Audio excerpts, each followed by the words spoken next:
dari kelas 3A1 Prodi PGSD Pendidikan Guru Sekolah Dasar Fakultas Ilmu Pendidikan Universitas Bayangkara Jakarta Raya. Di video saya ini saya akan memenuhi tugas dari mata kuliah Pembelajaran dan Praktik Sains di SD yang diampu oleh Bapak Yosi Gumala SPD MPD. Di video ini saya akan menjelaskan tentang model siklus belajar. Mungkin teman-teman belum pada tahu ya model siklus pembelajaran itu seperti apa. Mari kita simak bersama-sama. Pengertian model siklus belajar secara garis besar, siklus belajar itu merupakan rangkaian tahapan-tahapan yang diorganisasi sedemikian rupa yang bertujuan untuk mencapai kompetensi-kompetensi yang harus dicapai oleh peserta didik. Sedangkan menurut Robert Carter menjelaskan kalau siklus belajar itu merupakan bagian program perbaikan kurikulum pembelajaran sains. Dalam pembelajaran sains itu siswa lebih diperkenalkan dengan keterampilan dalam proses menemukan produk IPA. Karena dalam praktikum atau perkembangannya pada tahap intelektual atau tahap operasional konkret. Oleh karena itu, siswa SD lebih memahami konsep-konsep yang dipelajari melalui peristiwa yang nyata. Itu. Terus bagaimana tahapan pada siklus belajar? Nah, di sini saya sudah menyediakan diagram segitiga yang seperti gambar di atas ini. Nah, yang pertama itu ada tahap eksplorasi. Di sini siswa akan berinteraksi dengan bahan-bahan dan sesama temannya. Yang kedua ada tahap pengenalan konsep. Di sini siswa akan memberikan nama pada objek atau suatu kejadian. Yang ketiga, ada tahap aplikasi konsep. Nah, di sini siswa akan menerapkan informasi yang diperoleh ke dalam situasi yang baru. Dan semua tahap itu akan kembali ke evaluasi dan diskusi. Nah, sebelumnya kan kita sudah melihat diagram dari tahap siklus belajar. Mari kita bahas satu persatu ya. Yang pertama itu ada tahap eksplorasi. Pada tahap ini menjadi awal dari seluruh rangkaian kegiatan pada siklus belajar. Bagaimana guru akan memperkenalkan berbagai materi dan benda konkret kepada siswa untuk mencari dan mengumpulkan fakta-fakta melalui kegiatan observasi. Kegiatan ini tuh berfungsi sangat bagus karena dapat memberikan pengalaman baru kepada siswa dan dapat menumbuhkan rasa ingin tahu yang lebih tinggi dan mendalam. Sedangkan pada tahap kedua, tahap investasi, setelah guru sebelumnya kan sudah mengenalkan materi dan benda konkret. Nah, di tahap ini guru akan menciptakan pengalaman baru dengan menggunakan konsep, prinsip, dan hubungan semua bagian secara langsung yang berkaitan dengan hasil eksplorasi secara struktur mental. Dan pada tahap ini juga guru akan mengenalkan istilah, kalimat, dan penjelasan yang membentuk, mengkomunikasikan dan mempahamkan pengalaman konkret siswa seperti itu. Selanjutnya, untuk tahap terakhir, siswa kan telah membangun dan menggunakan struktur mental serta mempraktikkan dalam situasi baru yang masih berhubungan, serta guru membantu dalam menginterpretasikan dan mengeneralisasi hasil berdasarkan pengalaman siswa. Sebelumnya kita sudah membahas tentang tahapan-tahapan pada model siklus belajar. Sekarang kita akan mempelajari macam-macam model siklus belajar. Terdapat 3 model-model. Yang pertama itu ada deskriptif, yang kedua ada empiris induktif, dan yang ketiga itu ada hipotetis deduktif. Nah, yang pertama itu deskriptif merupakan para siswa menemukan dan menghimpun pola empiris dalam suatu konteks khusus. Dan guru membantu siswa dalam memberi nama pola-pola itu. Kemudian, pola itu diterapkan pada konteks yang lainnya. Yang kedua itu ada empiris induktif. Di sini, siswa menemukan dan mengganti pola-pola empiris dalam konteks khusus untuk menemukan sebab-sebab yang mungkin terjadi, dan guru membimbing siswa untuk menganalisis data yang dikumpulkan.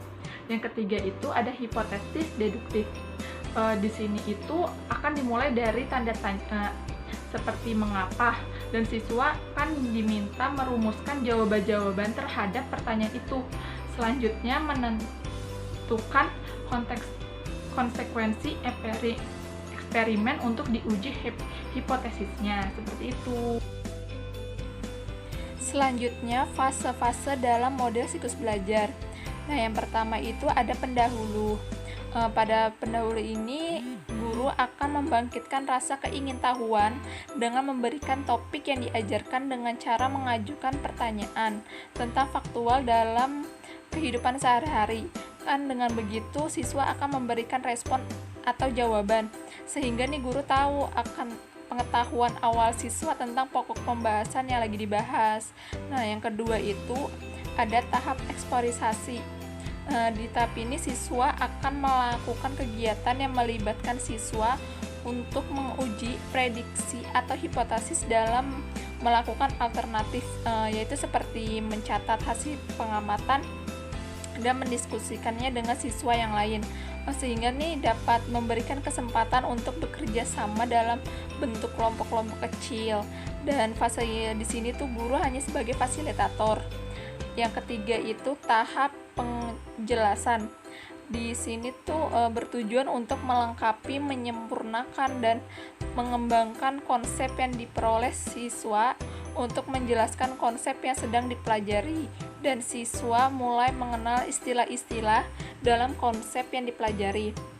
Yang keempat ada elaborasi.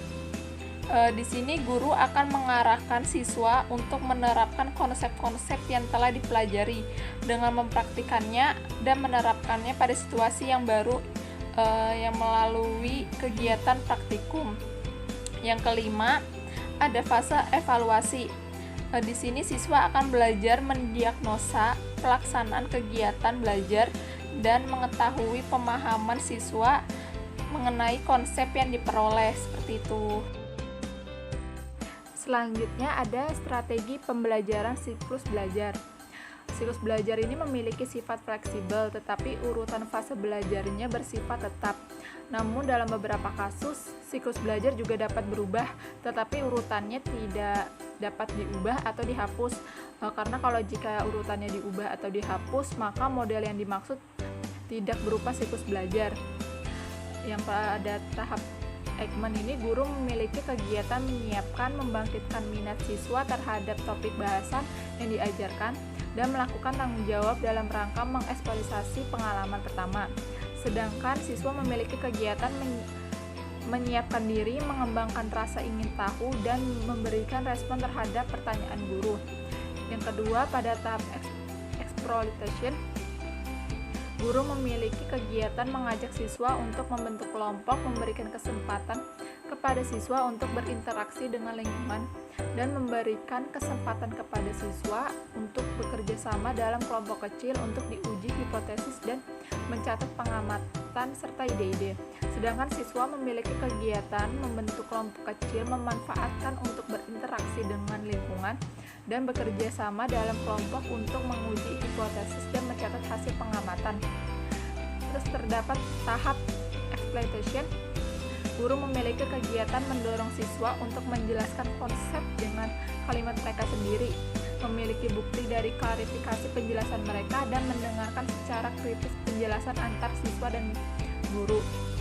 Sedangkan siswa memiliki kegiatan memberikan penjelasan terhadap konsep yang ditemukan, menggunakan pengamatan dan catatan untuk dijelaskan, dan memberikan bukti terhadap konsep yang digunakan.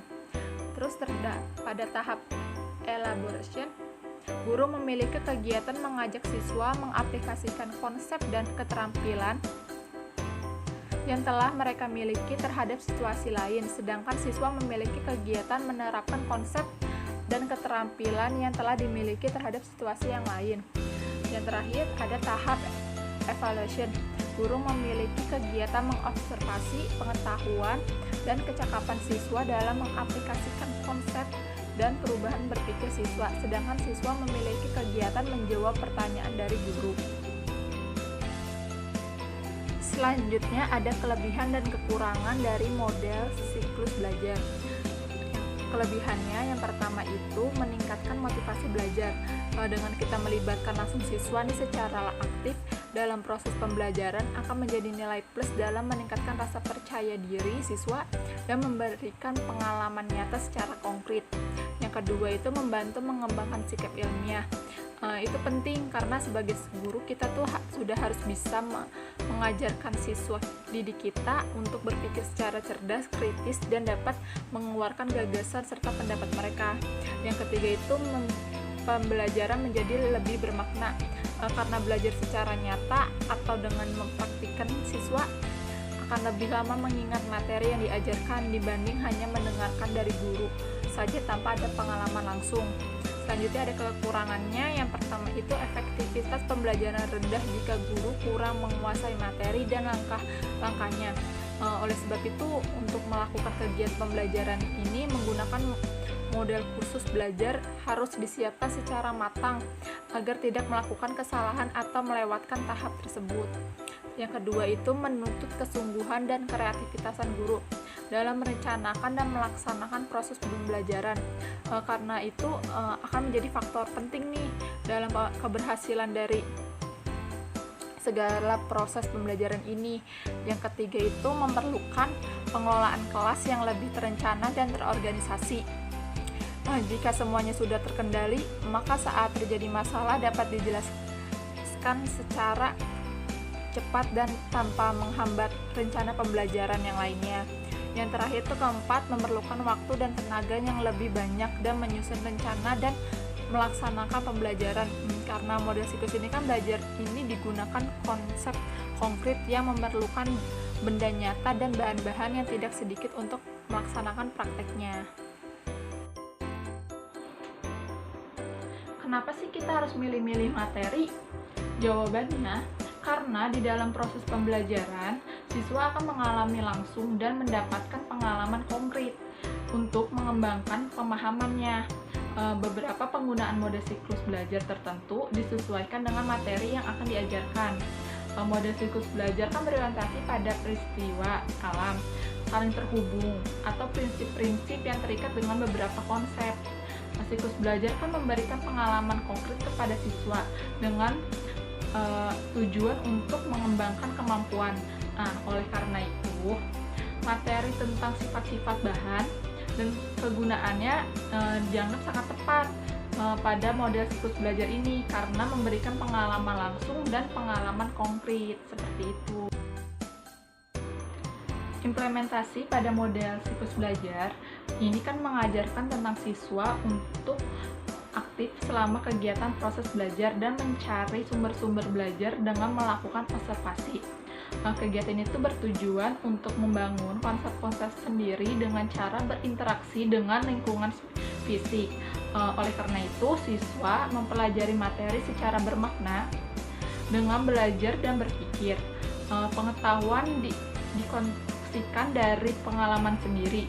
Dengan demikian kan proses belajar bukan lagi sekedar hanya transfer pengetahuan dari guru ke siswa, tapi proses belajar memperoleh konsep yang berorientasi pada keterlibatan langsung siswa secara aktif dan siswa pun dapat menyelesaikan masalah-masalah yang akan dihadapinya. Seperti itu.